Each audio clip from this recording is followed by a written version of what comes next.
잠언 14장 15절에서 18절까지 보겠습니다. 잠언 14장 15절에서 18절 우리 한 목소리로 읽겠습니다. 어리석은 자는 온갖 말을 믿으나 슬기로운 자는 자기의 행동을 삼갔느니라. 지혜로운 자는 두려워하여 악을 떠나나 어리석은 자는 방자하여 스스로 믿느니라. 노하기를 속히하는 자는 어리석은 일을 행하고 악한 계교를 깨하는 자는 미움을 받느니라. 어리석은 자는 어리석음으로 기업을 삼아도 슬기로운 자는 지식으로 면류관을 삼느니라. 아멘. 4절을 우리 같이 읽었는데요. 무슨 단어가 제일 많이 나옵니까? 어리석은 자. 절마다 다 나오죠. 어리석은 자, 어리석은 자, 어리석은 자, 어리석은 네 번이나 나오죠. 그래서 이 어리석은 자에 대해서 말씀을 좀 살펴봐야 됐다는 생각이 들었습니다. 잠언을 시작하면서 첫 시간에 잠언의 목적에 대해서 살펴보았거든요. 잠언은 31장까지 있으니까 14장쯤 왔으면 절반쯤 왔잖아요. 그러면 잠언의 목적대로 우리가 절반쯤 왔는 잠언 찾아봅시다. 잠언서 1장 1절에서 6절까지 한번 보겠습니다. 한참 가다 보면 잠언을 왜 기록했는지 목적을 잊어버릴 때가 있어요. 그래서 중간쯤 가서 잠언의 목적이 뭔지 한번 살펴봐야 됩니다. 잠언 1장 1절부터 보겠습니다. 다윗의 아들 이스라엘 왕 솔로몬의 잠언이라. 자, 잠언을 기록한 목적이 이제 나와요. 이는 지혜와 훈계를 알게 하며 명철의 말씀을 깨닫게 하여 지혜롭게 공의롭게 정의롭게 정직하게 행할 일에 대하여 훈계를 받게 하며 어리석은 자를 슬기롭게 하며 젊은 자에게 지식과 근신함을 주기 위한 것이니 지혜 있는 자는 듣고 학식이 더할 것이요 명철한 자는 지략을 얻을 것이라. 잠언과 비유와 지혜 있는 자의 말과 그 오묘한 말을 깨달으리라. 자, 잠언의 목적이 뭐였습니까? 지혜와 훈계를 알게 해서 명철의 말씀을 깨닫는 거죠. 그러면 명철의 말씀을 깨닫게 되면 우리가 어떻게 행한다고요? 지혜롭게, 공의롭게, 정의롭게, 정직하게 행할 길을 알게 되죠. 이런 우리 잠언서 벌써 14장 지나갔으니까 절반쯤 왔으니까 우리가 그동안 잠언을 몰랐을 때보다 잠언 알고 나서 정말 지혜와 훈계를 통하여 명철의 말씀을 깨닫고 지혜롭게 살았습니까? 공의롭게 살았습니까? 정의롭게 정직하게 행할 일에 대하여 훈계를 받고 그렇게 살았습니까? 어리석은 자를 슬기롭게 한다 그러잖아요. 이 잠언의 목적이.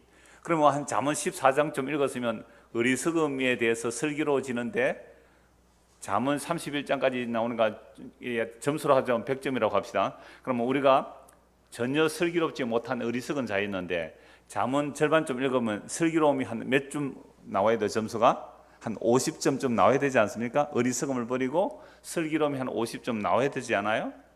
이게 잠언의 목적인데요. 그렇다면 우리가 잠언 1장부터 14장까지 지금 건 1년 가까이 잠언서 말씀을 보면서 아무 소용이 없네요. 다시 할까요?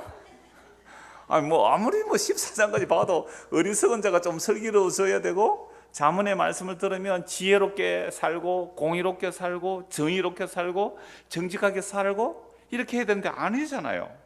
어리석은 자를 슬기롭게 하며 젊은 자에게는 지식과 근신함을 주기 위한 것이고 우리가 혹 지혜가 있었다면 지혜가 더하는 거죠. 학식이 더해지고 명찰과 지략을 더 얻게 되는 것이 잠언의 목적인데 그런데 잠언 14장에 나오니까 또 어리석은 자를 또 얘기해요. 그럼 왜 이 말 또 했을까요? 너희는 지금까지 잠언의 말씀을 들어도 어리석음에서 아직 못 벗어나구나 알고 있어요. 그러면 14장에서 끝이 날까요? 아니요. 계속 어리석은 자는 잠언 31장까지 계속 나와요. 성경 전체에서 어리석다라는 표현을 보니까 어리석은 자가 66번 나오더라고요. 66번. 뭔가 의미가 있잖아요. 이렇게 의미 찾으면 안 됩니다. 원래 성경이 66권이잖아요. 이 인간이 참 어리석다는 것을 보여주는 말씀이기도 하고요. 그래서 도대체 이 어리석음이 뭔가를 좀 찾아보려고 합니다. 15절부터 보시죠. 어리석은 자는 온갖 말을 믿으나. 잠언 14장 15절입니다. 어리석은 자는 뭘 믿는다고요? 온갖 말을 믿는다. 여러분 어리석다라는 그 단어가 우리 국어사전 안에서는 그죠?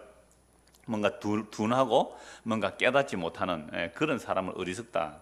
말이나 생각이나 행동이 슬기롭지 못하고 둔할 때에 어리석다라는 표현을 쓰죠. 이런 어리석은 자들은 사실 사기꾼에도 좀 잘 넘어갑니다. 왜요? 일의 사리의 분별이 안 되는 거죠. 옳고 그름이 분별이 잘 안 되는 겁니다. 물론 이 어리석은 자가 사기꾼에 잘 넘어가는 것은 그 속에 탐심 있기에 사기꾼의 교만 말도 듣는 거죠. 그러나 세상적으로 굉장히 똑똑하고 뭐 어리석지 않은 사람도 사기꾼에게 잘 넘어가요. 왜요? 그 안에 결국은 탐심이 있기 때문에 그렇죠. 그런 사람은 이걸 뭐라 그래? 겉똑똑이라 그러죠. 겉똑똑이. 되게 똑똑하고 다 아는 것 같은데 어느 날 보면 사기꾼에 당해가지고 완전 재산 다 날려먹는 경우가 있거든요. 그게 겉똑똑이, 헛똑똑이라 그러죠. 자, 그러니까 그 사람의 탐심이 물론 있었던 겁니다. 그런데 어리석다는 말하고 좀 비슷한 말이 어수룩하다는 말도 있어요. 어수룩하다는 말은 얕지 않고 순진하고 좀 넉넉하다는 뜻도 있어요. 여러분 저는 어때요? 어리석습니까? 좀 어리숙합니까? 어리숙하다. 고맙습니다. 어리숙하다고 봐주셔서 좀 얕지 않고 순진하고 넉넉하다는 표현이 훨씬 좋아요. 어리석다는 것보다는. 그렇죠? 자, 그렇기 때문에 저도 사실은 뭐 몇 번 속은 적이 있어요. 제가 만약에 돈이 많았다면 많이 속았을 텐데 워낙 없다 보니까 뭐 속는 것도 뭐 얼마 크게 속지 않은 거예요. 그러니까 어리숙다고 해주는 참 좋은데요. 사람들은 사실 다 자기를 좋게 표현하려고 해요. 그러니까 나는 좀 어리석은 사람인가 어리숙한 사람인가. 여러분들이 어리숙하다고 해주셔서 참 고맙습니다. 근데 사실 어리석어요. 남의 말 잘 듣거든요. 보세요. 15절에 어리석은 자는 뭐예요? 온갖 말을 믿어요. 저는 어떤 사람이 말하면 이 사람이 거짓말 한다는 생각을 못 해요. 그러니까 거짓말 해도 그 사람은 나는 그 사람이 사실로 믿게 된다니까요. 이 어리석은 사람 맞죠? 어리석은 거예요? 어리숙한 거예요? 네, 어리숙해. 그래서 좀 당한 적도 좀 있어요, 사실은. 그러니까 사람들은요, 사실은 늘 자기를 좋게 표현하려고 해요. 자기를 좋지 않게 버리면요, 방어하고 공격하는 거예요. 제가 자기를 좋게 표현하려고 하는 말, 지금 엘리베이터에서 올라오면서 우리 집사님이 하미를 이렇게 안고 왔어요. 그러니까 자고 있어요. 그런데 형이, 이름 말 안 할게요. 이거 녹음되니까 하민이만 얘기할게요. 형은 많으니까 누군지 모르니까 3명이 됐으니까 형이 뭐라고 하냐면 하민이를 깨우지 말래요. 자는 이렇게 일어나려고 하니까. 그러니까 곤히 자는 내 동생 깨우지 마세요 라는 마음인 줄 알았는데 알고 보니까 하민이가 깨면 형이 폰을 가지고 게임을 못 한대요. 그러니까 깨우지 말라 그래요. 그래서 제가 뭐라고 했냐면 인간은 참 이기적이다 그랬거든요. 그러니까 이 아이가 초등학생이거든요. 뭐라고 한지 아세요?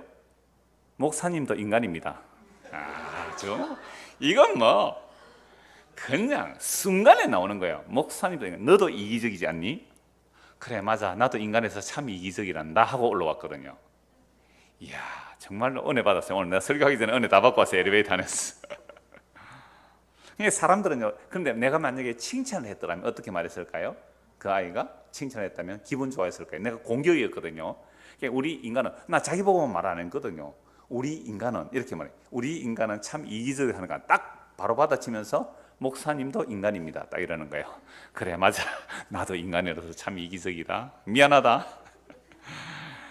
그러니까 우리는요, 참 어리석어요. 사실은 어리석어요. 어리석다는 표현들이 성경에서 도대체 뭘 말하는지 좀 살펴보려고 하는데요. 어리석은 자는 15절 보시고, 어리석은 자는 온갖 말을 믿지만 슬기로운 자는 어떻게 한다고요? 자기의 행동을 삼간다. 그러면 슬기로운 자는 자기 행동을 삼간다는 말이 뭐겠습니까? 온갖 말을 믿지 않는 거죠. 온갖 말을 믿지 않는 겁니다. 그러니까 우리가 세상 사람의 말도 온갖 말을 믿으면 됩니까? 안 됩니까? 사실은 믿어야 되는 거 맞잖아요. 그죠? 사람들의 말을 믿어야 되는 거 맞아요. 상대방이 속이는 그 사람이 나쁜 사람이지, 믿은 내가 손해보면 나는 잘못한 거 아니잖아요. 근데 이렇게 말했다니 그것도 바보스러운 짓이래요. 어떤 분이 그럽디다 저보고, 그거 바보 같은 짓이래요. 당신이 인간을 알고 인간이 죄인이 난다면 왜 그런 말을 믿느냐는 말을 하는 거죠. 가만히 들어보니까 기분은 좀 나쁘지만 그것도 맞는 말이긴 합디다. 제가 어떤 사람이 그러더라고요. 그게 목사님, 그게 목사님이 그 좋은 건 아닙니다라는 거죠. 그게 뭐 착한 거 그런 거 아니라는 거죠. 왜 아무 말이나 믿느냐 이 말이잖아요. 이런 책만 들어도 저는 누가 와서 내 앞에서 무슨 얘기를 하면 그게 진짜로 들리는 걸 어떻게 해요? 이 사람이 속인다는 생각을 못해요. 거짓말 잘하면 그냥 넘어갑니다. 저는 예 그렇습니다 하고 나중에 보면 또 아니더라고요. 그럴 때는 화가 나는 것이 아니라 뭐 인간이 그렇지 뭐 별 수 있겠나 라고 이렇게 또 되더라고요. 그러니까 이게 어리석은 겁니까? 어리숙한 겁니까? 한 번 더 물어보죠. 뭐 어리석은 거예요 사실은. 그죠? 그러니까 어리석은 사람은 모든 말을 믿지만 슬기로운 사람은 자기의 행동을 삼간다는 말은 아무 말이나 안 믿는 거잖아요. 그래서 어떤 사람이 딱 틀린 말을 할 때에 알아차리고 자기의 행동을 삼갈 수 있는 거잖아요. 분별이 딱 되거든요. 그 말이 무슨 말인지. 그러니까 우리가 세상에서는 내가 남을 사실 속이기도 해요. 그리고 속기도 하고 삽니다. 근데 이 세상의 어떤 것들로 인하여 속이기도 하고 속기도 하면 세상이 끝나면 끝나는 거잖아요. 그런데 속지 말아야 할 거 한 가지 있어요. 뭐예요? 영원한 생명에 관해서는 속지 말아야 되잖아요. 그러면 성경은 영원한 생명에 관한 기록이란 말이죠. 그러면 어떤 사람들이 설교를 우리는 수도 없이 많이 듣고 있거든요. 그럼 그 설교를 들을 때 이 설교가 진짜로 하나님의 말씀이라고 하는데, 사람들이 설교를 할 때 하나님의 말씀이라고 그러죠. 인간의 말이라고 안 하잖아요. 하나님의 말씀을 할 때 그 말을 곧이곧대로 다 믿느냐 아니면 분별해야 되느냐. 어때요? 이런 목사가 설교할 때 하나님의 말씀을 가지고 전할 때 이러면 다 믿어야 됩니까? 분별해야 됩니까? 그러니까 역사가 안 일어나죠. 이럽니다. 그러니까 분별해야 된다 그러면 그러니까 여러분들에게 역사가 안 일어나죠. 그러니까 여러분들이 분별해서 말씀을 듣는다. 거기에도 함정은 있어요. 분별을 하기는 해야 되지만 분별해서 듣는다는 말 속에 함정이 있어요. 그래서 어떤 분은 이렇게 말해요. 어떻게 복음도 안 전한 그런 게 다닐 수 있어요? 라고 하면 사람들이 뭐라 그래요? 다 걸러서 들으면 됩니다. 이러더라고요. 그런데 그러면 오늘 우리가 정말 말씀을 분별해서 들을 능력이 우리에게 있을까요? 없을까요? 사실은 없습니다. 분별해서 듣는다는 것이 정말 진리의 말씀을 옳게 분별해서 듣는 게 아니고 내 좋은 것만 챙겨 듣더라 이 말입니다. 그래서 책망의 말은 안 들어요. 그건 남의 이야기로 들리고 정말 나에게 딱 전해지는 말씀은요 나에게 안 받아들이는 거예요. 이게 어리석은 자예요. 그러니까 모든 사람의 말을 믿는 것도 어리석은 것이지만 내가 스스로 똑똑한 채 슬기로운 채에서 말을 분별해서 잘 알아듣는다 하는 이것도 엉터리예요. 그래서 여러분들이 설교를 들을 때 정말로 말씀이 그러한가 하고 어디에 비추어 봐야 됩니까?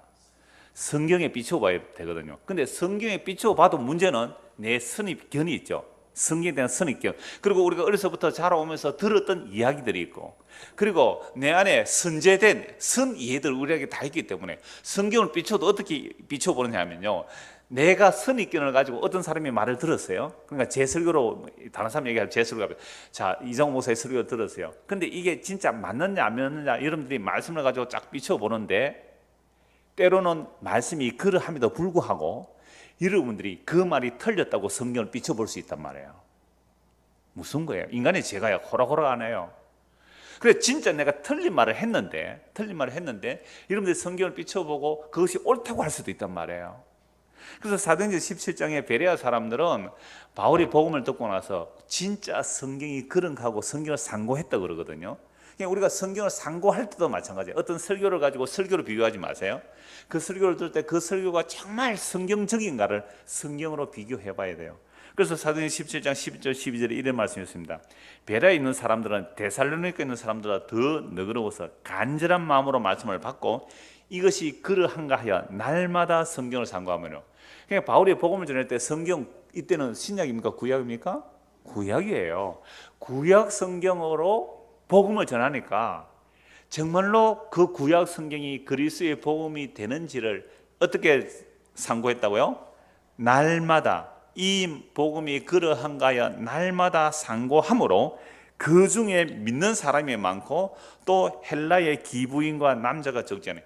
헬라에 속한 기부인과 남자들도 진짜로 그 말씀이 그러한가 성경을 간절히 날마다 사모하다 보니까 복음을 듣는 자가 많았다는 거죠. 그래서 여러분들이 설교를 들었을 때에 그 말씀이 과연 그러한가 다른 사람과 설교를 비교해 보지 말고 성경의 본문을 다 말씀드리니까 그 말씀의 앞뒤를 문맥 자르지 말고 줄로 자르고 문맥을 전체를 보면서 여러분 정말 상고 한번 해보세요. 그리고 성경은 성령의 감동으로 기록되어 있기 때문에 우리의 지성과 이성으로 알 수가 없어요. 그래서 반드시 기도하고 성경을 보세요. 그래서 말씀과 기도는 항상 같이 가야 되는 겁니다. 성경 읽기 전에 꼭 기도하십시오. 하나님의 성경은 사람이 기록된 게 아닙니다. 하나님의 감동, 성령의 감동으로 기록된 성경이 오니 저에게도 성령의 감동함이 없으면 이건 그냥 글자로 읽을 뿐이에요. 또는 그러니까 율법으로 읽을 수밖에 없어요. 문자로 읽을 수밖에 없거든요. 성령에 감동하셔서 이 성경을 통하여 예수 그리스도 누구신지 알게 하시고 정말 나를 그 생명의 복음으로 보이게 하여 주고 그런 식으로 해보십시오. 그러면 성경이 분명히 여러분들에게 응답하실 거예요. 그렇지 않고 자꾸만 사람의 가르침에만 의존하지 마세요. 물론 성경을 가르치는 선생님이 꼭 필요해요. 왜냐하면 성경 처음에 아무것도 모르잖아요. 성경이 뭘 얘기하는지 모른단 말이죠. 그러니까 율법이 무엇이며 은혜가 무엇이며 십자가 무엇이며 오실 그리스도가 무엇인지를 설교하는 또는 가르치는 선생님이 필요하기는 해요. 근데 그 가르치는 사람에게만 매여 있으면 여전히 젖을 먹는 자가 되는 거죠. 너희가 선생이 되어야 할 터인데 아직까지도 젖만 먹고 있느냐고 책만 하잖아요. 딱딱한 음식을 먹어야 돼요. 말씀의 연단을 받아서 딱딱한 말씀을 분별해서 딱딱한 말씀을 먹을 수 있어야 된단 말이에요. 그러니까 정말로 우리가 성경이 그러한가 할 때에 말씀을 상고해야 됩니다. 그러니까 온갖 말을, 그러니까 다시 정리하죠. 15절만. 어리석은 자는 온갖 말을 믿습니다. 그런데 슬기로운 자는 온갖 말을 믿지 않고 자기의 행위로 삼갈 수 있죠. 그런데 이 슬기로운 자가 성령의 감동으로 지혜를 받아서 슬기로운 자라면 어떤 설교를 들었다, 어떤 말을 들었다 할 때 이게 말씀에 비추어서 정확하게 분별이 되어서 아멘으로 받아들일 수가 있는데, 그런데 이걸 슬기롭지 못하게 받아들이면 자기에게 필요하고 자기에게 이익이 되고 자기에게 좋게 하는 것, 자기 마음을 적게 하는 그런 말씀만 챙겨서 받는다면 이것은 슬기로운 자가 아니고 어떤 사람이에요? 어리석은 자예요. 오히려 모든 말을 다 믿는 어리석은 자보다 더 악할 수가 있는 자, 더 어리석을 수가 있는 자가 뭐예요? 자기가 뭔가 안다는 자예요. 저는 이게 우리 교회의 현실이라고 해요. 다른 교회 뭐 말할 건 없고요. 내가 복음 뭔가 좀 안다라는 이것, 그러니까 섰다고 생각하는 자는 넘어질까 조심해라 그랬잖아요. 그냥 나 뭔가 안다는 거예요. 알기 때문에 딱 들으면요. 그래서 가끔 우리 애들도 차 타고 가면서 어떤 설교 들을 때에 저건 아니지 이라고 나와요. 잘 들어봐. 끝까지 들어봐. 함부로 판단하지 마. 너가 뭘 도대체 알아서 그렇게 섣불리 판단하겠니? 제가 이런 주의를 계속해요. 물론 조심해서 들어야 하지만 우리가 내가 이미 지식에 섰다는 자세로 말씀을 분별해서 내가 필요한 것만 챙겨내면 이 사람은요 어리석이면서 돌이킬 수가 없는 거예요. 왜? 책만 안 봤거든요. 14절 보십시오. 마음이 굽은 자는 자기 행위로 보응이 가다하고, 이 마음이 굽어 있단 말이죠. 마음이 굽은 자는 어리석은 거예요. 이런 사람은 어떠한 바른 말도 자기에게 적용을 안 시켜요. 이건 다 남의 얘기로 돌려버립니다. 심각합니다. 얼마든지 복음을 전한다고 하는 사람도, 복음을 듣는 사람도 이렇게 될 수 있는 소지가 굉장히 많아요. 마귀는 그렇게 호락호락하지 않아요. 우리로 하여금 얼마나 자기 교만에 빠지게 만드는지 아세요? 지식을 아는 거하고 그것이 정말 내 삶에서 복음의 삶이 나오는 거와 달라요. 지식을 좀 아는 그걸 가지고 이미 자기가 이미 그 지식이 자기가 존재가 된 줄 알고 착각하면서 팔짱 켜고 오늘도 한번 들어보자, 저 바른 말 하느냐 안 하느냐 이런 식으로 듣는다는 것, 오히려 어리석어서 아무 말이나 믿는 사람보다 더 무서운 사람이 될 수 있어요. 그러니까 후자는 우리의 모습에 비춰보아야 되는 거죠. 그런데 이게 헛똑똑이라 뭐 말하면 성경 따라 구약, 신약, 언약 얘기 다 해요. 십자가 얘기 다 해요. 다 알아요. 그런데 그 안에 어리석임이 가득하다면 이건 나중에 어리석임이 그 사람의 유업을 받게 된단 말이에요. 지식이라는 참된 생명의 면류관에는 어리석임의 그 사람의 면류관이 될 수 있다는 거죠. 그래서 신앙이라는 것은요 날마다요. 날마다 십자가 앞에서 무너지고 날마다 십자가 앞에서 새로 세워지는 게 신앙생활이거든요. 우리의 과거의 이력으로 그거 버티고 가는 거 아닙니다. 그래서 다시 15절 보십시오. 어리석은 자는 온갖 말을 믿으나 슬기로운 자는 자기의 행동을 상관, 슬기로운 자는 잘 분별을 할 수가 있겠죠. 16절입니다. 지혜로운 자는 두려워하여 악을 떠나나 어리석은 자는 방자하여 스스로 믿느니라. 자, 지혜로운 자는 두려워하여 악을 떠납니다.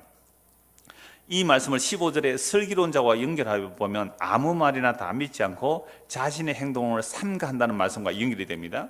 어리석은 자는 온갖 말을 다 믿기에 이것도 좋다 저것도 좋다면 다 받아들일 수 있습니다. 그런데 지혜로운 자는 그 말을 분별하기에 자기 행위를 삼가합니다. 이것이 바로 두려워하며 악을 떠나는 거예요. 그러니까 우리가 하나님의 말씀을 받았을 때에 정말로 내가 어리석은 자가 아니고 지혜로운 자라면 하나님의 말씀을 듣고 뭐 한다고요? 두려워하면서 악을 떠나게 돼요. 그런데 어리석은 자는 어떻게 한다고요? 방자하여 스스로 믿는 거예요. 제가 지금 15절과 연결되는 말씀이에요. 그러니까 어리석은 자는 모든 말을 믿는 것도 어리석지만 오늘 우리 입장에서 보자면 우리는 어리석은 자들이 아니에요. 적어도 여러분들 어리석은 자들이 아니에요. 특히 수요일까지 오시는 여러분들은 더 어리석은 자가 아니잖아요. 왜? 수요일 오는 사람은 더 많이 들었잖아요. 주일 낮만 오는 사람보다. 그러니까 우리가 지혜롭다고 생각하고 말씀을 나는 이렇게 저렇게 잘 분별한다라고 하면서도 정말로 지혜라는 것은 여호와 경외거든요. 지혜는 잠언서 전체의 여호와의 경외, 지혜는 잠언서 전체하면 성경 전체의 지혜는 뭐라고요? 여호와 경외거든요. 그럼 우리가 지혜가 있다, 복음을 안다, 진리를 안다라고 할 때에 여호와를 경외하는 그 두려움, 경외라는 것은요 공경과 두려움이 같이 나오는 거예요. 그래서 하나님을 두려워만 하면 그건 반쪽 하나님이잖아요. 하나님 두려우시면 맞아요. 그러나 공경한다는 말은 하나님께서 우리에게 해주신 그 일을 알기에 하나님께서 창세전에 약속하시고 그 놀라운 은혜를 우리에게 베풀어 주셔서 예수 그리스도의 십자가를 통해 우리를 피로 값주고 사셔서 자기 자녀 삼으신 그 은혜를 안다면 공경합니다. 사랑합니다. 그러니까 이건 같이 가는 거예요. 그냥 아이고 무서워라 그런 무서움만이 아니에요. 두려움과 경외, 아주 조심스러운 공경함, 이게 있으면 악을 떠나는 거예요. 그래서 우리가 정말로 하나님의 말씀을 제대로 분별해서 알아듣는 지혜롭고 슬기로운 사람이라면 어떻게 한다고요? 두려워하고 악에서 떠납니다. 그러면 악은 뭐냐?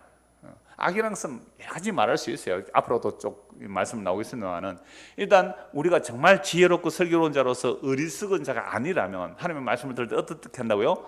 두려워하면서 악을 떠나는 모습이에요. 그런데 복음을 듣고 자유한다고 하면서 두려워하지도 않고 그냥 악을 행하는 것을 아주 즐겨하면서 어차피 죄인인데 뭐 죄인이 죄밖에 더 나오겠느냐라고 죄를 합리화시켜 나간다면 그게 과연 지혜로운 사람의 모습일까? 그게 여호와를 두려워하는 모습일까? 경외하는 모습일까? 악에서 떠나는 모습일까요? 그래서 16절 끝에 보십시오. 어리석은 자는 어떻게 한다고요? 방자하여 스스로 믿는 거예요. 15절과 연결되죠? 어리석은 어떻게 한다고요? 스스로 믿는 거예요. 자기가 옳다는 것만 믿는다 이 말입니다. 스스로 믿는다는 말은 이게 방자한 거예요. 이거 표준 세 번째로 제가 한번 읽어드릴게요. 16절. 지혜 있는 사람은 두려워할 줄 알아서 악을 피하지만 미련한 사람은 자신만만해서 조심할 줄을 모른다. 이야, 보세요. 지혜로운 자는 어떻다고요? 두려워할 줄 알아서 악을 피하지만 미련한 사람, 우리 표준 세 번역에서는 미련한 사람도 있지만 우리 본문에서는 뭐라고 되어 있어요? 어리석은 자는 방자하여 스스로 믿는다. 이 말이 이 어리석은 자, 즉 미련한 자는 자신만만해서 조심할 줄을 모른다. 공동번역입니다. 슬기로운 사람은 조심스레 악을 피하고 어리석은 자는 멋대로 날뛴다.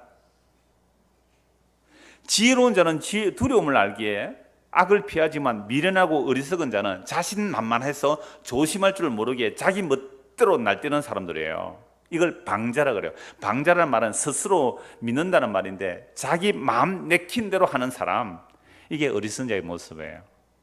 그런데 이런 사람들이요 정말 복음을 듣고 뭐 자유한다는 사람들 안에 얼마나 자신만만한 사람들이 많아요. 지금 자기는 진리가 다 되었대. 얼마나 자신만만한지 조심할 줄을 몰라요. 자신만만하게 조심할 줄 몰라요. 이미 나 구원받았고요. 나는 이미 하늘에 앉혀져 있고요. 제가 그런 말씀 다 전했지요. 우리의 시민은 하늘에 있고요. 묵시 속에 이미 완료되었어요. 완료됐는데 그러니까 나는 지금 어떻게 산다고요? 자신만만하게 마음껏 죄짓고 살겠다고요. 이거 자신만만하게 마음껏 날뛰는 거예요. 이게 이거요 초대교회 때 이미 있었던 겁니다. 이 영지주의자예요. 영적 지식만 확보하면 나는 어떻게 살아도 상관없다는 거예요. 과연 성령 임한 자가 그렇게 말할 수 있을까요? 이건 교회 안에서만이 아니라 이 시대 자체가 그래요. 자신만만해서 조심할 줄 모르고 자기 마음대로 날뛰는 자의 모습, 이런 것을 오늘 이 시대의 표현은 내 마음이 가는 대로 행동하는 거예요. 그래서 어떤 사람이 바람을 피웠어요. 바람을 피우고 나서는 하는 말이 뭐라 그래요? 나는 내 감정에 솔직했다. 나는 내 감정에 충실했다, 이거예요. 그럼 우리나라 상황도 지금 앞으로 그렇게 가요. 미국에서는 자기 감정에 솔직하게 되면 어떻게 돼요? 당장 이혼하고 그 사람하고 결혼해요. 뭐 서너 번 이혼하는 건 아주 뭐 기본이잖아요. 우리나라는 이제 이혼이 조금 어려우니까 바람피는 일이 너무 많이 일어나죠. 그때 하는 말이 뭐예요? 나는 내 감정에 충실했다고요. 자신만만해요. 이걸 포스트 모더니즘이라고 하죠. 어떤 근위도 인정 안 합니다. 그러니까 정당한 근위마저 다 무너뜨리는 것을 자유라고 여깁니다. 성경의 말씀 믿지 않아요. 천국과 지옥 과연 믿습니까? 정말 저는 이번 여러분이 성경학교, 우리 뭐 중고등부 청년의 성경학교 하거나 수련할 때 이 얘기를 하고 싶어요. 당신들 정말 천국과 지옥을 믿습니까? 영원한 생명과 심판에 대한 말씀 믿습니까? 정말 하나님의 심판을 두려워하고 있습니까? 오늘 이 시대는 성경을 사람들이 지어낸 것으로 봅니다. 그러면서 온갖 세상의 철학으로 무장하여 아주 자신만만합니다. 이것이 이 세상의 풍조만이 아니라 복음을 듣고 믿었다는 사람들에게도 얼마든지 나옵니다.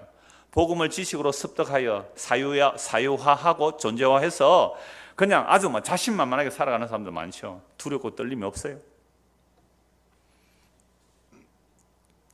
정말로 예수님을 믿고 자유한다는 모습이 어떤 모습입니까? 갈라디아 5장 13절 14절 읽어드리겠습니다. 형제들아, 너희가 자유를 위하여 부르심을 입었으나 그러나 그 자유로 육체의 길을 삼지 말고 오직 사랑으로 서로 종노를 하라. 온 율법은 내 이웃 사랑하기를 내 자신같이 하라 하신 한 말씀만 이루어졌나니. 우리가 율법의 행위를 어렵다는 받지 못합니다. 그렇다고 해서 막 율법을 일부러 어기는 것을 복음의 자유로 여기지 마시기 바랍니다. 우리가 자유로 부르심을 입은 것은 우리 육체의 기회로 삼으려고 한 것이 아닙니다. 오직 서로 사랑으로 종노릇 하려고 우리를 자유케 하셨단 말이죠. 이게 율법의 완성입니다.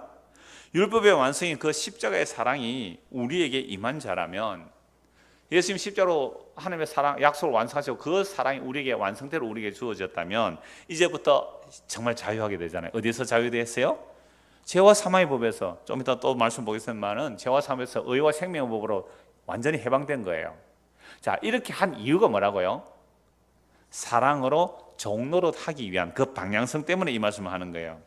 베드로전서 2장 16절 17절도 이런 말씀이 있습니다. 너희는 자유가 있으나 그 자유로 악을 가리는 데 서지 말고 오직 하나님의 종과 같이 하라. 뭇 사람을 공경하며 형제를 사랑하며 하나님을 두려워하며 왕을 존대하라. 이 말씀을 의미하는 사실 베드로전서 다 읽어야 돼요. 성경은 장절로 안 나눠지니까. 간략하게 보면요, 우리가 구원받는 것은 절대로 율법적 행위가 아니라고 그래요. 베드로전서 1장에 보면 우리가 거듭난 것은 율법의 행위가 아니라는 거죠. 오직 보배로운 피로 거듭났다는 거죠. 예수님 피로 값주고 샀습니다. 그래서 우리는 자유를 얻었습니다. 그런데 이 자유를 가지고 우리의 악을 가리는 데 서지 말고 하나님의 종과 같이 하라는 거죠. 이런 말씀은 목사님 그럼 또 율법의 행위로 돌아가라는 말입니까? 그게 아니라 우리를 왜 자유케 했느냐, 그 자유라는 것은 자기 육체의 기회로 삼는 것이 아니라 사랑으로 종노릇 하게 하기 위하여 자유를 주신 거예요. 그러니까 내가 어떤 율법이나 세상의 법에 얽매일 필요가 없는 정말 자유인 맞습니다. 우리는 이게 그리스도 안의 자유인이라면 어느 정도로 자유하느냐면 바울은 이렇게 말해요. 여러분들이 노예로 사십니까? 이 종은 그 당시 노예거든요. 당신이 여러분이 노예입니까? 그러니까 위에서는 이렇게 표현되어 있어요. 자유할 수 있다면 자유하십시오. 그런데 거기에 각주를 달았는데 뭐라고 해놨어요? 여러분들이 노예입니까? 노예일지라도 그리스도 안에 있으면 자유자이기 때문에 평생 노예로 살아도 괜찮습니다. 이건요, 감히 상상도 할 수 없는 자유예요. 이걸 노예 제도를 고착화시켰다 막 바울을 비판하는 사람이 있는데요, 아니요, 오히려 복음이라는 곳에 노예 제도가 무너졌거든요. 어느 정도는 자유인지 아시겠어요? 그러니까 내가 지금 어떻게 살고 있다고요? 여러분, 노예라는 것은 조선시대에 노비 문서 있을 때의 노비입니다. 노비는 그 자식도 뭐가 되죠? 노비가 되는 거예요. 대대로 노비가 될 수밖에 없는 그런 노비로 사는데 예수를 믿었단 말이에요. 그럼 뭐라고 말해요? 당신 자유자예요. 평생 노비로 살아도 괜찮습니다. 당신은 그리스도 안에서 자유자입니다. 여러분, 이보다 더한 자유가 있을까요? 우리가 예수를 믿으면 어떤 자유를 원해요? 가난한 사람은 부자 되기를 원하고, 뭐 병든 사람은 병 고침 받기를 원하고, 뭔가 더 나아지기를 원하는데 진짜 복음이 들어가니까 이걸 정말 자유라 그래요. 이런 자유를 세상이 감당할 수 없는 자유라 그래요. 너 죽인다 하면 벌벌 떨면서 다 내 그런 정도가 아니에요. 죽인다. 아이고 감사합니다. 나 하루 더 사는 것이 하루 더 죄짓는 일밖에 없었는데 당신이 날 죽여준다는 게 얼마나 감사한지 좀 빨리 죽여 쓰세요. 할렐루야. 라고 할 수 있는 그 자유 여러분 있어요? 아, 오늘 하루 또 해가 졌구나. 너무너무 감사해요, 주님. 이런 자유가 있는 사람들은 그 자유를 가지고 자기 육체의 이기로 삼겠어요? 사랑으로 종로로 하겠어요?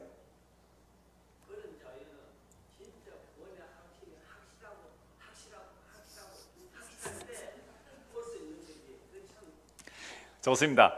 그런 자유는 구원의 확신이 방금 안 들렸으니까 제가 다시 말씀드릴게요. 질문이 이렇게 나왔습니다. 그런 자유는 구원의 확신이 확실해야 나올 수 있는 자유입니다. 맞죠? 그럼 이런 구원의 확신은 없어요? 이 구원의 확신의 자유, 구원의 확신이 없어요? 제가 예수 그리스도를 믿는 사람은 이미 그리스도 함께 죽었고 하나님께 살아났고 그리스도 함께 하늘에 앉혀져 있는 거잖아요. 앉혀져 있기 때문에 바울은 뭐라고 그래요? 나는 빨리 하루 더 죽기를 원한다. 그런데 죽지 못하는 이유는 내가 이름 때문에 못 죽습니다. 사명 때문에 못 죽습니다. 이렇게 말한 거잖아요. 그리고 스데반 집사는 그 부활의 영광의 주님을 보니까 돌을 던지는 자를 향해서 뭐라 그랬어요? 주여 저들의 죄를 사하소서. 저들이 알지 못하고 행하나이다. 예수님과 똑같은 말을 하고 죽거든요. 그래서 그게 성령의 충만이거든요. 그렇다면 그렇게 안 되면 지금 우리는 뭐 해야 됩니까? 주여 성령의 충만함을 주옵소서. 말씀의 충만함을 주옵소서. 이게 기도 제목입니다. 이걸 기도하란 말이에요. 예.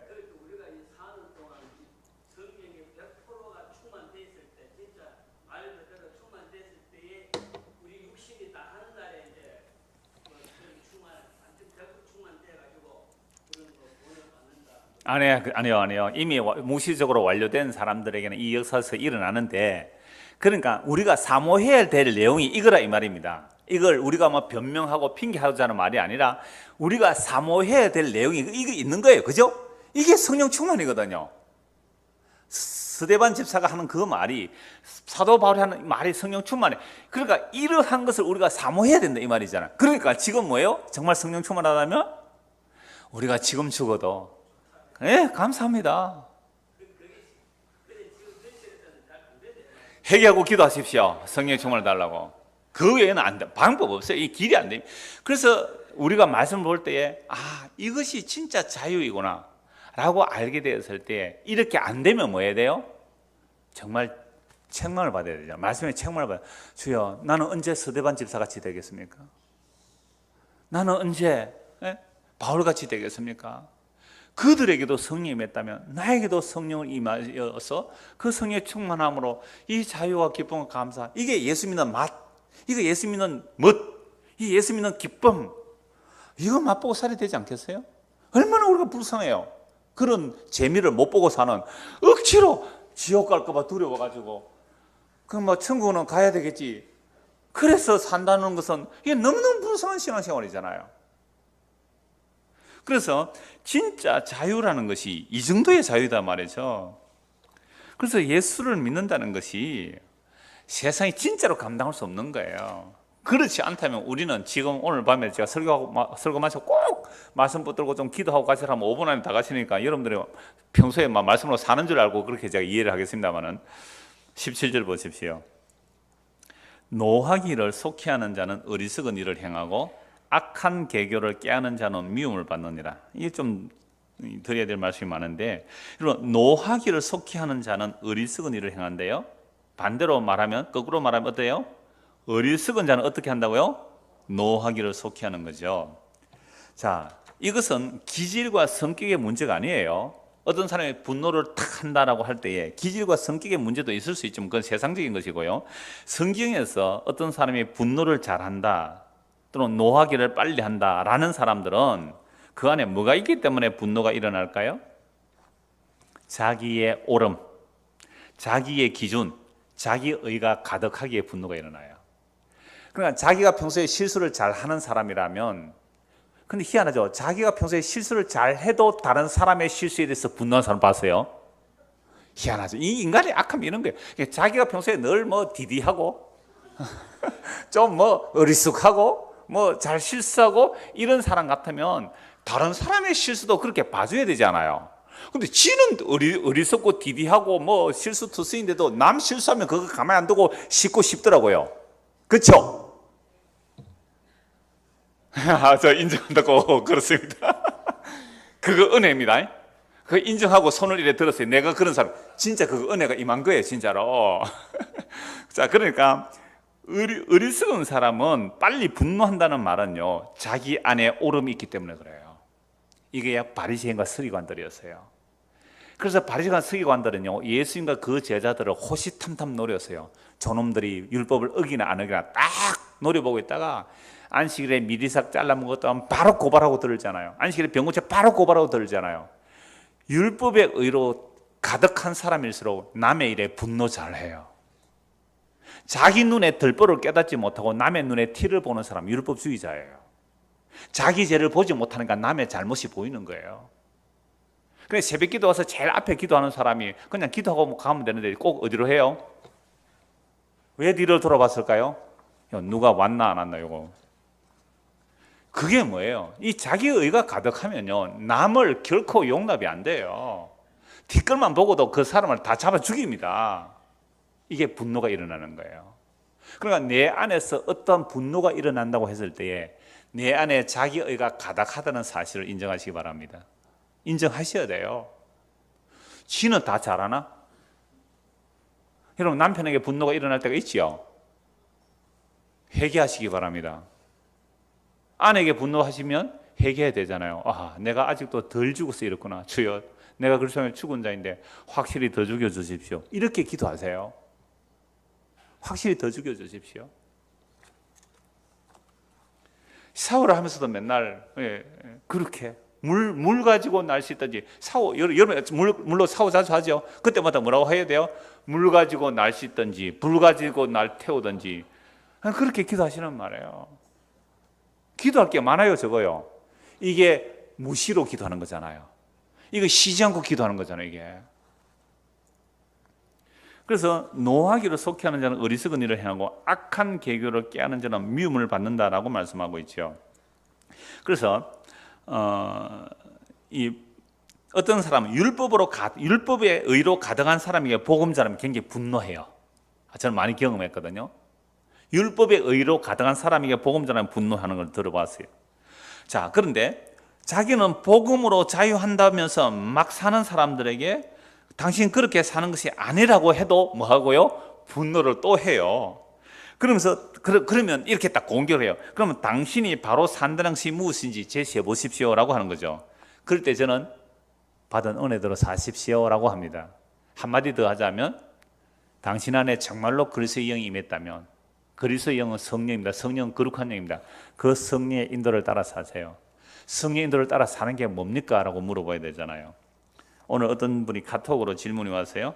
가끔씩 이제 질문하고 하는 분인데, 성령께서 인도하시는 삶에 대한 고민을 하니 어떤 사람이 자기 말해주는 거예요. 어떤 사람이 십자가에서 죽고 주님과 부활한 이유는 내 안에 성령이 계심을 믿고 어떤 일을 행할 때 내 생각인지 주님 생각인지 갈등하지 말고 100% 성령님이 행하신다고 믿고 의심하지 말라는 말을 들었다고 합니다.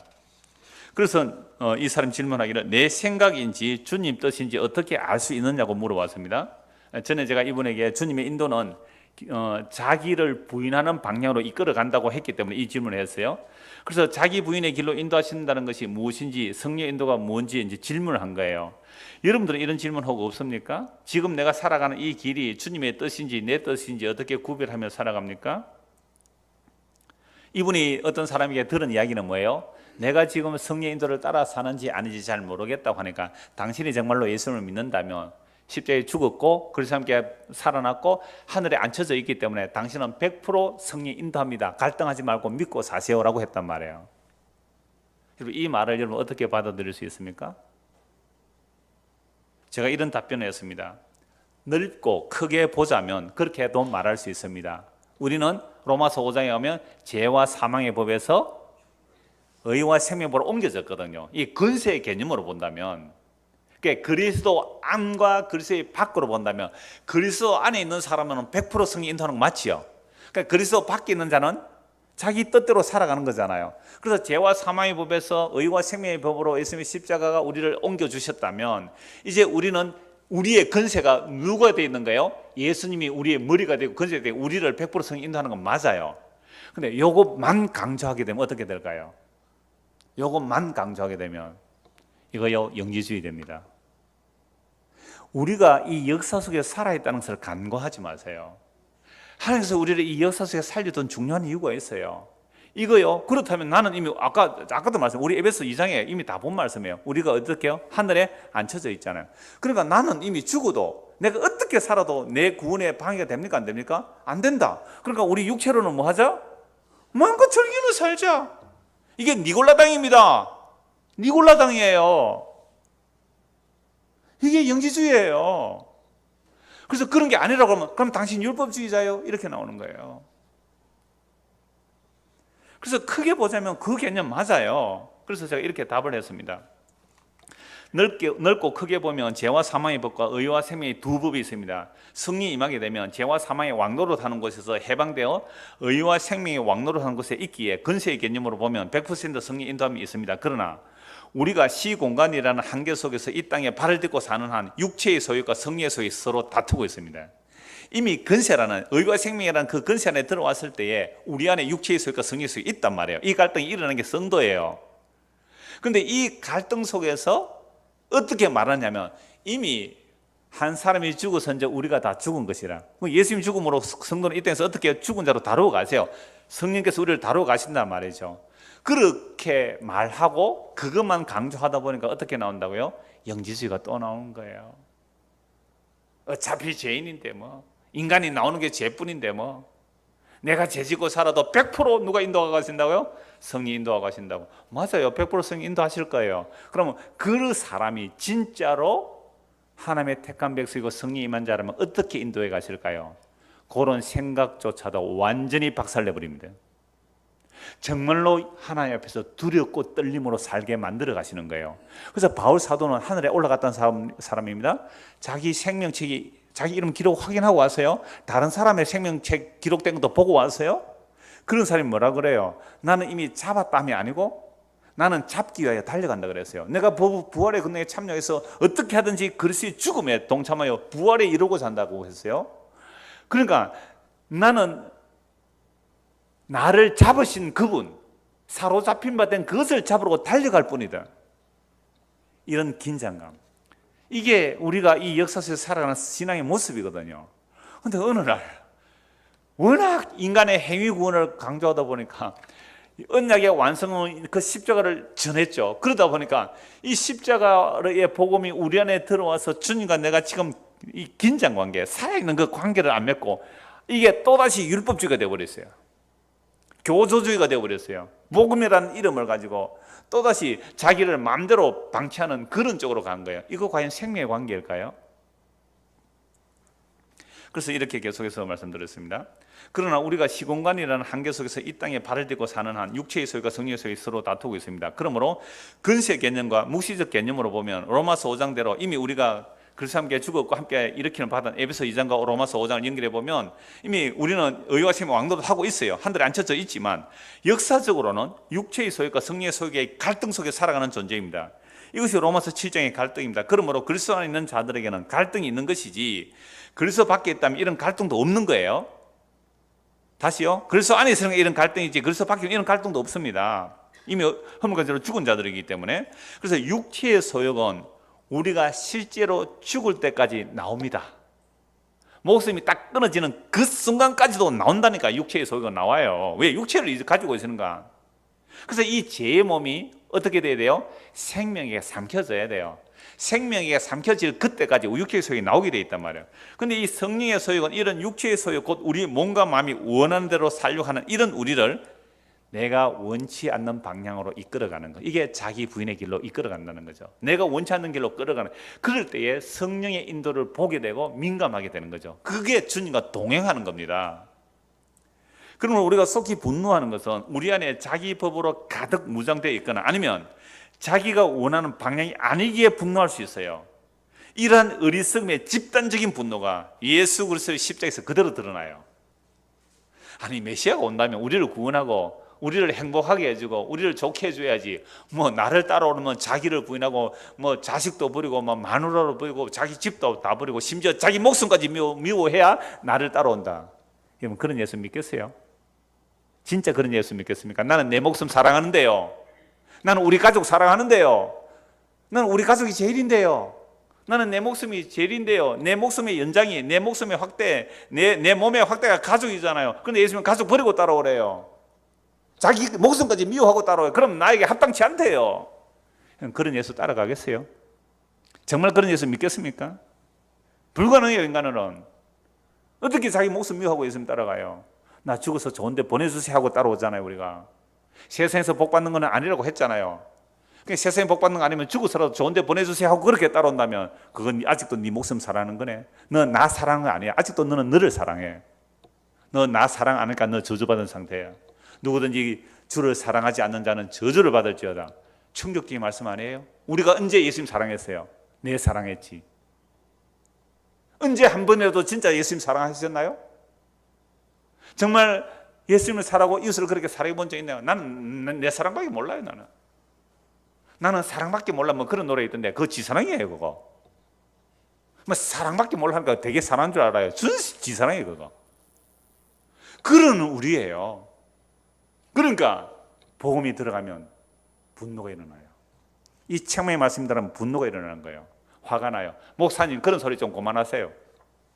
성경에 꼭 그런 얘기 뿐입니까? 예, 그런 얘기 뿐입니다. 기분 나빠서 못 듣겠네. 다른 데 가서 들었어요. 기분 좋게 해주는데. 정말이에요. 제가 아무리 성경을 봐도 성경은요, 예수님의 십자가가 왜 일어났는지 그거 알지 못하면 가짜예요. 그럼 예수님의 십자가는요, 집단적 분노라 그랬습니다. 제가 집단적 분노, 유대인들의 집단적 분노, 이방인들의 집단적 분노가 합하여 예수를 죽여버렸습니다. 방금 읽은 말씀, 노하기를 속히하는 자는 어리석은 일을 행하고, 예수의 말은 너무너무 분노가 일어났어요. 얼마나 분노했는지. 평생을 바쳐 율법을 지켰습니다. 평생을 주일 성수했습니다. 평생을 안식을 지켰어요. 평생을 11조였습니다. 성전 짓는다고 거금을 들였어요. 그런데 이 독사의 자식들은 너희 아비는 마귀라고 했을 때에 어떻게 분노가 일어나지 않겠습니까? 저 예수를 죽여라. 저 예수를 죽여라. 그게 집단적 분노예요. 이게 어리석은 자의 모습이에요. 어리석은 자는 분노를 속해요. 그런데요, 바리새인과 서기관들이 노골적으로 분노했을까요? 아니요. 굉장히 교묘하게 분노합니다. 17절 보십시오. 노하기를 속해하는 자는 어리석은 일을 행하고 악한 계교를 깨하는 자는 미움을 받는. 이게 미움받는 것은 그냥 세상 미움받는 거 아니에요. 사람들에게 미움받으면 그 사람 죽거나 내가 죽거나 끝나잖아요. 그런데 이 미움받는 것은요, 영원한 미움, 하나님의 미움이에요. 성경은 세상 이야기 아니에요. 그래서 우리가 악한 계교를 깨하면요, 하나님부터 영원한 미움을 받잖아요. 악한 계교가 뭘까요? 겉으로 노하기를 빨리 하는 자나 그렇게 안 드러내는 그 바리새인과 서기관 같은 그런 자들은요, 악한 계획을 얼마나 깨하는지 아세요? 그 악한 계획을 깨서 어떻게 합니까? 저 예수 잡아 죽이자. 그런데 유월절은 죽이지 말자. 사람이 많으니까. 얼마나 악한 계획을 꾸미냐. 사람 많을 때 예수 죽이면 밀란이 일어날까 봐 유월절에 죽이지 말자 했는데 예수님은 유월절에 죽으러 오셨기 때문에 유월절에 죽일 수밖에 없는 일이 일어나는 거예요. 놀랍죠? 그러니까 아무리 악한 자들이 그렇게 할지라도 예수님은 하나님의 말씀대로 이루어내시는 거죠. 그러니까 우리 속에 어떤 악함들로 교묘하게 꾸며내는지요, 뭐 이 다 찾아볼 수가 없어요. 뭐 시편에 수도 없이 나오는 말씀인데요. 한 곳만 찾아보죠. 한 곳만요. 시편 49편을 한번 보십시오. 우리 속에 얼마나 악한 것들이 많이 나오는지. 예. 시편 36편을 먼저 봅시다. 시편 36편입니다.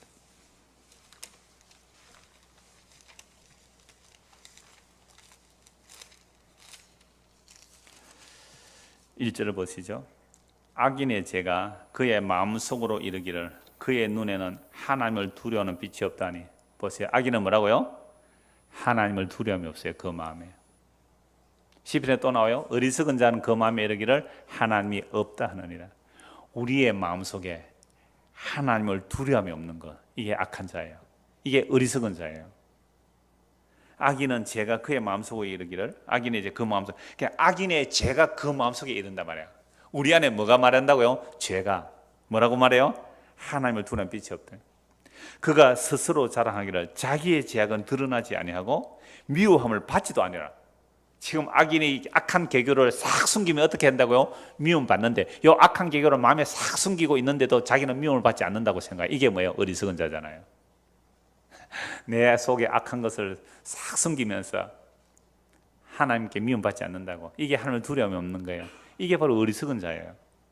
그의 입에서 나오는 말은 지악과 속임이라. 그는 지혜와 선행을 거쳐도다. 그는 그의 침상에서 지악을 꾀하며 스스로 악한 길에 서고 악을 거절하지 아니하는도다. 이게 어리석은 자들이죠. 시편 49편 보십시오. 이 어리석은 자들이 뭘 추구하면서 사는지 보십시오. 하나님을 두려워하지 않는 자들은 결국 이렇게 살 수밖에 없어요. 시편 49편 6절입니다.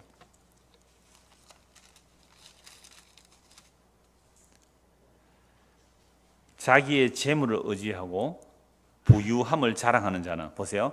그 속에 하나님을 두려움이 없는 자들은 결국 자기 재물을 의지할 수밖에 없잖아요. 재물을 의지하고 부유함을 자랑하는 자는 아무도 자기의 형제를 구원하지 못하며 그를 위한 속전을 하는 게 바치지도 못할 것은 그들의 생명을 속량하는 값이 너무 엄청나서 영원히 마련하지 못할 것입니다. 그러니까 우리의 이 땅의 재물, 그 어떤 부유함으로도 단 한 명의 영혼도 구원하지 못합니다. 자, 그가 영원히 살아서 죽음을 보지 않을 것인가? 그러나 그는 지혜 있는 자도 죽고 어리석고 무지한 자도 함께 망하며 그들의 재물은 남에게 남겨두고 떠나는 것을 보게 되리로다.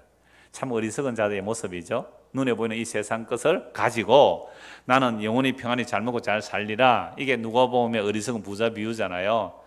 나는 평안히 먹고 잘 살 거라 라고 했을 때 주님 뭐라고 말씀해? 이 어리석은 자야, 오늘 밤에 네 영혼을 도로 찾으니 이것이 누구 것이 되겠느냐? 이 시편 49편의 말씀 그 말씀이에요. 그러나 10절에 그는 지혜 있는 자도 죽고 어리석고 무지한 자도 함께 망하며 그들의 재물은 남에게 남겨두고 떠나는 것을 보게 되리로다. 이게 어리석은 자, 무지한 자가 뭐예요? 영원한 생명이 뭔지를 모르는 거죠. 보이는 세상만 추구하다가 죽는 거죠. 지혜 있는 자도 죽는단 말이에요. 근데 이 지혜 있는 자가 진짜 지혜 있는 자라면 이걸 의지하고 하나님의 약속을 의지하겠죠. 11절 보십시오. 그러나 그들의 속 생각에 그들의 집은 영원히 있고 그들의 거처는 대대에 이르리라 하여 그들의 토지를 자기 이름으로 부르도다. 그러니까 결국은 자기 토지를 자기 이름으로 등기등본해놓고 이것은 영원히 있을 것이라고 마음에 생각하는 것. 이들이 뭐예요? 어리석은 자들이죠. 이게 어리석고 무지한 자입니다. 지금 멸망하고 있는데 그 멸망을 못 깨달아요. 망하고 있는데 그걸 못 깨달아요. 이게 어리석고 무지하잖아요. 이런 자들을 뭐라고 말합니까? 32절입니다. 사람은 존귀하나 장구하지 못하며 멸망하는 짐승 같도다. 결국은 하나님의 이 말씀 앞에 두렵고 뜸, 하나님의 심판, 영원한 심판, 생명 이런 쪽에 관심이 없는 자는 그게 멸망하는 짐승과 똑같은 거예요. 그래서 13절을 보세요. 이것이 바로 어리석은 자들의 길이며 그들의 말을 기뻐하는 자들의 종말이로다. 어디로 가는 자들이에요, 이들이? 멸망으로 가는 자들이죠. 이게 어리석은 자들의 길이래요. 그들의 말을 기뻐하는 자들의 종말이에요. 그러니까 예수를 믿는데 영원한 생명에 관한 것이 아니라 눈에 보이는 이 세상의 헛된 영광을 추구하는 것들을 기뻐하는 사람이라면 그런 말을 듣는 자들은 바로 어리석은 자들이고 그들의 말을 기뻐하는 자들의 종말이라는 것은 결국 멸망하는 짐승처럼 영원한 멸망으로 들어가는 거예요. 그래서 14절 보십시오. 그들은 양같이 서울에 두기로 작정되었으니 사망이 그들의 목자일 것이라. 정직한 자들이 아침에 그들을 다스리니 그들의 아름다움은 소멸하고 서울이 그들의 거처가 되리라. 지옥이 그들의 영원한 거처가 되는 거예요. 그러나 하나님은 나를 영접하시리니 이러므로 내 영혼을 서울의 근저에서 건져내리로다. 사람이 치부하여 그의 집에 영광이 더할 때 너는 두려워하지 말지어다. 그가 죽음에 가져가는 것이 없고 그의 영광이 그를 따라 내려가지 못함이로다. 그가 비록 생시에 자기를 축하하며 스스로 좋게 함으로 사람들에게 칭찬을 받을지라도 그들은 그들의 역대 조상들에게로 돌아가리니 영원히 빛을 보지 못하리로다.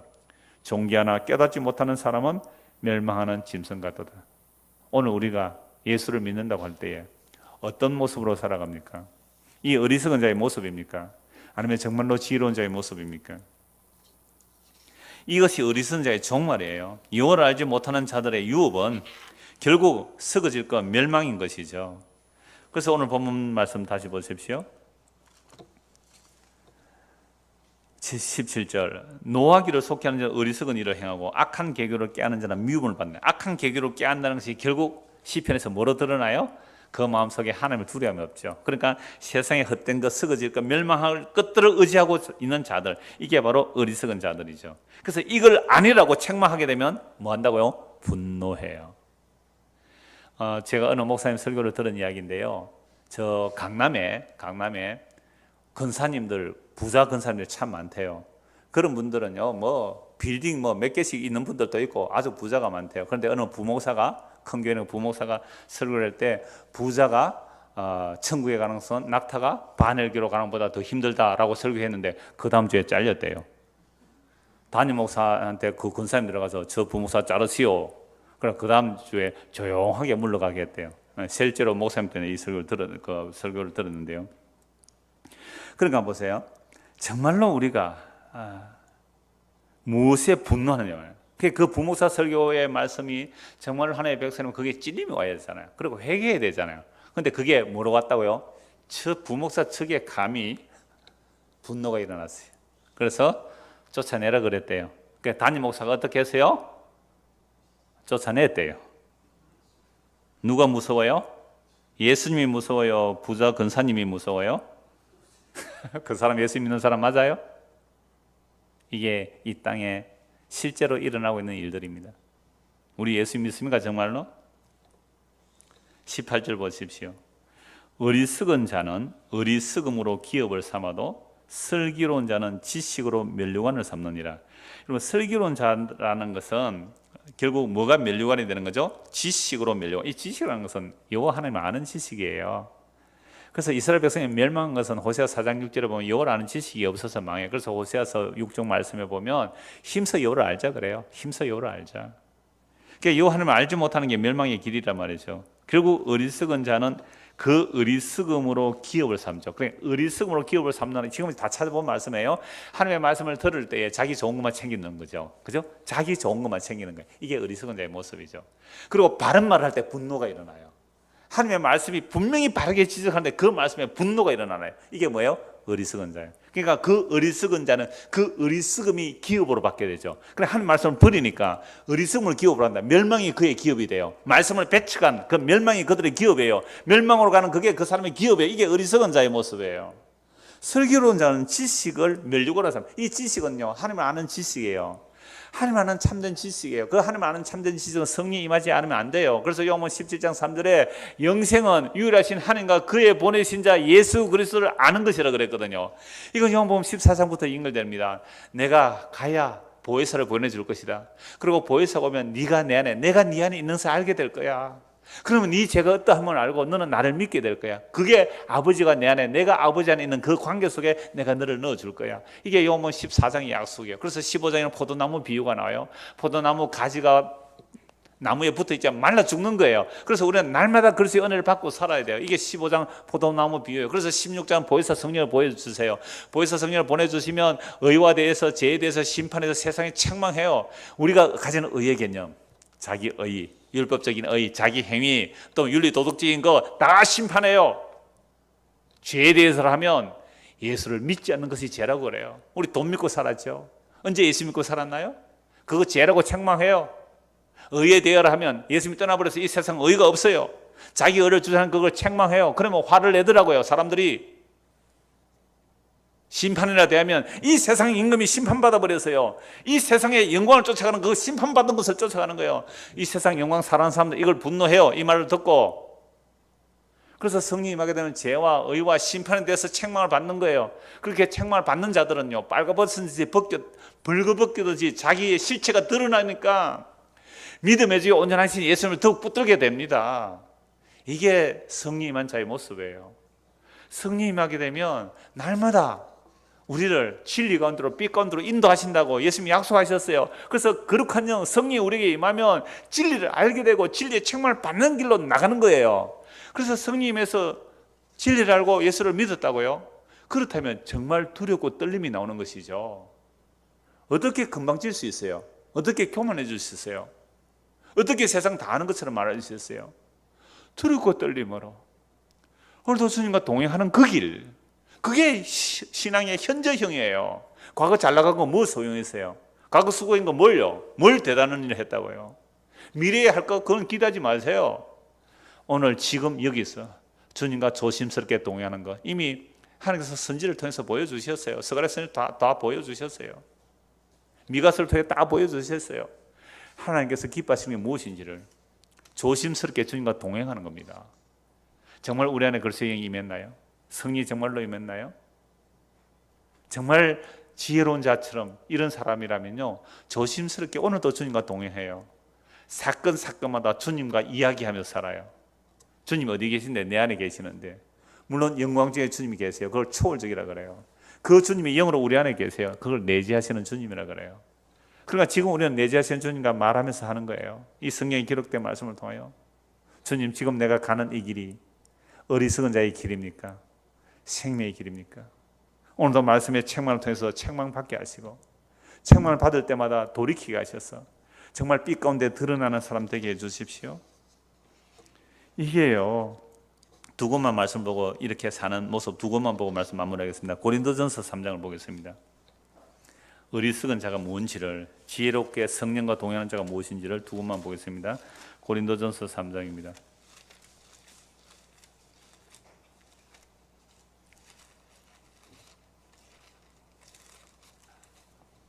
16절부터 보죠.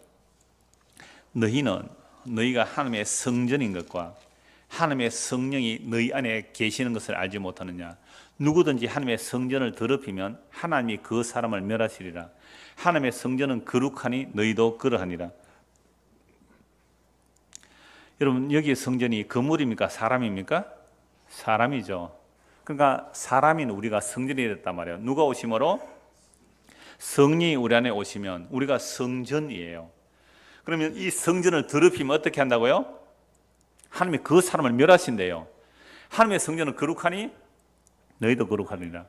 그러니까 우리가 성령이 임해서인가, 우리가 거룩한 성령의 전이잖아요. 이걸 가지고 고린도 교회에서는요, 이 복음을 들은 사람들 중에 정말로 음행하는 자들이 나와요. 아버지의 첩을 건드린 자도 나왔단 말이에요. 세상이 안 하는 그런 음행을 저지르니까 바울이 이제 책망을 해요. 근데 이것도요, 어떤 분들은 이렇게 말해요. 음행이라는 것은 예수님 외에 다른 것을 사랑하는 것이 음행이기 때문에 그것만 음행이라 하지 실제로 음행이라 안 본다, 이렇게 말하는 사람도 있어요. 너무 나갔죠? 이거 영지주의로 간단 말이에요. 또 진짜 어떤 인간적인 음행만 얘기하면 이거 윤리도덕으로 나가요. 그럼 목사님 뭐 중간을 얘기합니까? 그게 아니에요. 성령이 임하게 되면 실제 고린도 교회에 성령이 예수를 믿는 자들이 온갖 음행, 고린도 교회는 너무 음란한 동네거든요. 음행이, 예수를 믿는데도 음행이 교회 안에서도 그대로 일어나, 이걸 책망하는 거예요. 여러분들의 몸이 성전입니다. 어떻게 성전인 여러분의 몸을 장기와 한 몸 되게 할 수 있습니까? 장기와 한 몸 된다는 것은 여러분 음행이라는 것은 몸 밖에 짓는, 몸 안에 짓는 죄거든요. 장기와 한 몸 된다는 것은 여러분들이 그건 정말 큰 죄입니다라고 책망을 하는 거예요. 실제적인 음행을 가지고 여러분들이 성전이라는 것을 말하는 거죠. 그래서 18절 보십시오. 아무도 자신을 속이지 말라. 오늘 어리석은 자는 뭐예요? 잘 속잖아요. 아무거나 다 믿고. 아무도 자신을 속이지 말라는 거예요. 너희 중에 누구든지 이 세상에서 지혜 있는 줄로 생각하거든 어리석은 자가 되라. 그리하여야 지혜로운 자가 되리라. 놀랍죠? 나는 자유한다고, 예수 믿고 자유한다고, 음행 그거 별거 아니야. 어차피 인간이 죄인인데 뭘. 이런 식으로 음행하고 싶은 마음이 여러분 안에 혹 복음 듣고 나서 들은 적이 있습니까? 없습니까? 이럴 때 예하면 안 됩니다. 여러분들 정말로 복음 듣고 자유한다고 하면서 요 정도쯤이야 괜찮겠지 하는 그런 죄들이 없었습니까? 이게 속고 있는 거예요. 아무도 자신을 스스로 속이지 마라. 너희 중에 누구든지 이 세상에서 지혜 있는, 그러니까 복음의 지혜를 안다고 하는 자들이 그 지혜에 자기가 스스로 속고 있는 거예요. 어리석은 자가 되라. 그리하여 지혜로운 자가 되리라. 이 세상 지혜는 하나님께 어리석은 것이니 기록된 바 하나님은 지혜 있는 자들로 하여금 자기 깨에 빠지게 하시느니라 하였고, 지 깨에 지가 빠지는 거 맞죠? 하나님께서 그렇게 허락하세요. 또 주께서 지혜 있는 자들의 생각을 헛것으로 하신다 하셨느니라. 지혜, 지식, 세상의 지식 헛것이에요. 그런즉 누구든지 사람을 자랑하지 말라. 만물이 다 너희 것입니다. 바울이나 아볼로나 게바나 세계나 생명이나 사명이나 지금 것이나 장래 다 너희의 것이요 너희는 그리스도의 것이요 그리스도는 하나님의 것이라 라고 말씀하면서 6절 보십시오. 4장 6절. 형제들아 내가 너희를 위하여 이 일에 나와 아볼로 들어서 본을 보였으니 이는 너희로 하여금 기록된 말씀 밖으로 넘어가지 말라 한 것을 우리에게서 배워 서로 대적하여 교만한 마음을 가지지 말게 하라미라. 누가 너희를 남달리 구별하였느냐? 네게 있는 것 중에 받지 않은 것이 무엇이냐? 네가 받았은즉 어찌하여 아니한 것 같이 받지 않은 것 같이 자랑하냐?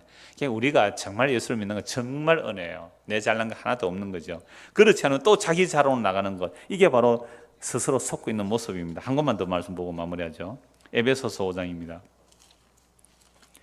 에베소서 5장. 그러니까 어리석은 자는요 온갖 말을 다 믿지만 슬기로운 자는 그냥 말씀을 옳게 분별하죠. 그냥 말씀을 옳게 분별하는 자는 결국은 오늘 말씀을 쭉 찾아보니까 여호와 경외예요. 그 하나님이 내 안에서 역사하고 계세요. 성령이 내 안에 임하셨어요. 성령 거룩한 영이 임하여 있는데 어떻게 주님과 조심스럽게 동행 안 할 수가 있겠습니까? 에베소 5장 보십시오. 1절입니다. 그러므로 사랑을 받는 자녀같이 너희는 하나님을 본받는 자 되고 그리스도께서 너희를 사랑하신 같이 너희도 사랑 가운데서 행하라. 그는 우리를 위하여 자신을 버리사 향기로운 제물과 희생 제물로 하나님께 드리셨느니라. 음행과 온갖 더러움과 탐욕은 너희 중에서 그 이름조차도 부르지 말라. 이는 성도에게 마땅한 바니라. 이 음행을 예수님 외에 다른 것 사랑도 음행 분명히 맞습니다. 그게 더 큰 음행이 맞아요. 그러나 실제로 고린도 같은 그런 음행도 이름 부르지 마세요. 여러분 예수 믿는 사람들이 음담패설 하는 경우 많더라고요. 집사들이 모여가지고 음담패설 무슨 대하는처럼 이상한 얘기하는 거 하지 마세요. 그런 거 피하십시오. 음행과 온갖 더러운 것, 탐욕에 관한 것은 그 이름도 부르지 마시라는 거죠. 우리 안에 그리스도의 영, 성령이 있으면 그런 얘기하면 찔림이 없어요. 그 이름조차 부르요. 이거는 성도에게 성전이 된 성령의 성전의 성도에 마땅한 거예요. 그건 누추함과 무슨 말요? 어리석은 말. 오늘 어리석음이 주제잖아요.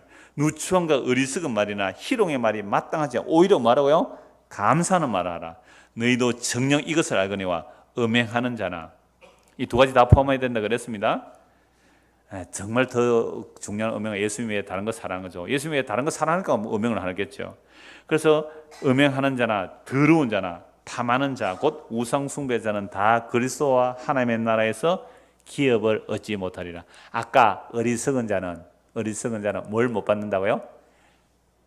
지식의 면류관을 못 받아요. 생명의 면류관을 못 받아요. 성경에서 면류관은 세 가지입니다. 의의 면류관, 생명의 면류관, 영광의 면류관. 이건 다 그리스도에 속한 거예요. 의와 생명과 영광이 그리스도에 속한, 그리스도를 받는 것이 의의 면류관을 받는 것이고, 그리스도를 받는 것이 생명의 면류관을 받는 것이고, 그리스도를 얻는 것이 영광의 면류관을 받는 거예요. 그런데 이 영광의 면류관을 못 받는 자가 누구라고요? 어리석은 자죠. 그럼 어리석은 자는요, 어리석은 자는 결국 영원한 생명의 기업을 못 받는 거라. 그게 어리석은 자잖아요. 5절 다시요. 너희도 정녕 이것을 알거니와 음행하는 자나 더러운 자나 탐하는 자 곧 우상 숭배자는 다 그리스도와 하나님 나라에서 기업을 얻지 못하리니 누구든지 헛된 말로 너희를 속이지 못하게 하라. 헛된 말로 너희를 속이지 못하게 하라. 이로 말미암아 하나님의 진노가 불순종의 아들들에게 임하니라. 그러므로 그들과 함께 하는 자가 되지 말라. 너희가 전에는 어둠이되, 우리도 옛날에 이렇게 다 살았습니다. 우리도 다 세상 사랑하고 돈 사랑하고 그냥 탐하고 우상숭배하고 살았어요. 우리도 다 그렇게 어둠이었어요. 그런데 이제는 주 안에서 빛이라. 빛의 자녀들처럼 행하라. 빛의 자녀들처럼 행하는 게 뭐예요? 9절. 빛의 열매는 모든 착함과 의로움과 진실함에 있느니라. 주를 기쁘시게 할 것이 무엇인가 시험하여 보라. 너희는 열매 없는 어둠의 일에 참여하지 말고 도리어 말하고 책망하라. 복음으로 자유했습니까? 그런데 옛날 어둠의 일이 다시 나옵니까? 그러면 그걸 가지고 합리화시키지 마세요. 자유한다고 하지 마시고 뭐라고요? 책망하라. 그들이 은밀히 행하는 것들은 말하기도 부끄러운 것들이래. 놀랍죠? 책망해야 돼요? 그러나 이게 복음이에요. 책망을 받는 모든 것은 어떻게 드러나요? 빛으로 드러나. 책망을 받는 모든 건 빛으로 드러나니 드러나는 것마다 빛이니라. 그러니까 하나님의 말씀이 성령을 통해 우리에게 책망을 하게 되면 뭐 이렇게 계량화해서 말씀드리는 것이 참 어려운 표현입니다만 그냥 좀 쉽게 표현하기 위해서 빛이 우리에게 50% 비쳤다면 나는 뭐가 드러나요? 50% 어둠으로 드러나요. 그럼 50% 어둠으로 드러나는 그만큼 그 사람 뭐가 된 거예요? 빛이 된 거예요. 빛이 들어온 거예요. 그러니까 빛이 90% 비쳤다면요, 나는 90% 들어온 자임을 아는 거예요. 그럼 그 사람은 빛으로 드러난 거예요. 그래서 정말로 주님을 만난 자는 뭐라고 한다 그랬어요? 화로다 나여 망이 되었다. 자기 죄를 아는 거예요. 빛이 정말 빛임을 받고 책망의 말씀을 들으면 주여 이건요 내가 전적 죄의 말씀 이렇게 나와야지. 나는 이미 그리스도 함께 하늘에 앉혔었거든요. 그건 죄도 아니에요. 예수 안 믿는 게 죄죠. 뭐 그게 무슨 죄예요? 나는 이제는 여러분 죄가 뭡니까 묻지도 않잖아요. 지금 죄가 뭡니까 물어보면 예수를 믿지 않는 게 죄예요. 너무 말을 잘해서 나 그거 이제 묻지 않아요. 지금 이게 얼마나 지식으로 자기들의 죄를 합리화시키는지 몰라요. 그래서 책망을 받으면요 빛으로 드러나는 것마다 빛이 되는 거죠. 그래서 제가 마태복음 설교 때 그랬잖아요. 마태복음 5장, 6장, 7장을 통하여 그 말씀이 우리에게 비춰지면 머리끝부터 발끝까지 내가 뭐가 된다고요? 문둥병자가 되는 거예요. 나병 환자가 되는 거예요. 그래서 마태복음 8장에 제일 처음에 고침받는 자가 문둥병자죠. 예수님께서 손을 대시며 깨끗함을 받으라. 이게 나병 점검을 할 때에 전부 다 나병이 들면 어떻게 선포해줘요? 정하다. 그건 너무너무 놀라운 복음의 비밀이 그 안에 숨겨져 있었거죠. 이게 빛이 비치는 거예요. 빛이 딱 비치면 어떻게 해요? 머리를 밝고 나 더러운 죄인 맞네요. 빛으로 드러난 사람입니다. 나 100% 들어온 사람 맞아요.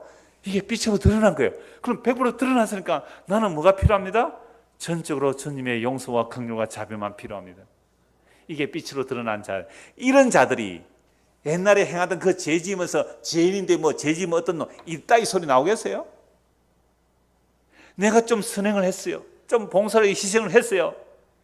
나니까 이 정도 했지. 그따위 소리가 나오겠어요? 아니에요.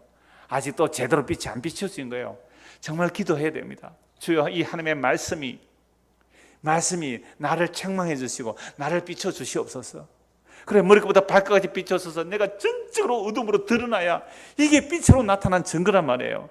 그래서 그러므로 이르시기를 잠자는 자여 깨어서 죽은 자들 가운데서 일어나라. 그리스도께서 너희에게 비치시리라. 지금 뭐로 안일하게 있어요?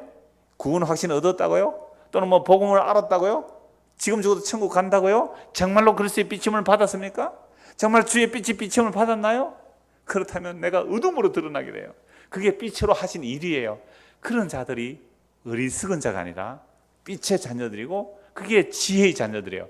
그러니까 그 빛의 자녀들은 정말 그 빛이신 예수 그리스도 앞에서 자기가 얼마나 더러운 자임을 알게 되고 그런 자는 날마다 두려움과 떨림으로 정말 날마다 그리스도와 함께 죽고 날마다 그리스도와 함께 동행하는 그 삶을 사는 사람, 이게 생명의 관계 속에서 살아가는 현재의 믿음의 사람들입니다. 이 은혜가 저와 여러분의 임하기를 소원합니다. 기도하겠습니다. 하나님 아버지, 우상은 언제나 고정성입니다. 우리의 신앙도 지식화되어 고정되어 있다면 이게 우상 숭배의 요원이 오늘도 주의 살아있는 말씀의 검으로 해체시켜 주시고 우리를 벌거벗겨 주셔서 내가 전적으로 죄인임이 드러나서 오직 믿음의 주여 온전케 하시는 예수님만 바라볼 수 있도록 날마다 은혜를 다하여 주시옵소서. 예수 그리스도 이름 받들어 기도드리옵나이다. 아멘. 자, 이렇게 기도하도록 하겠습니다.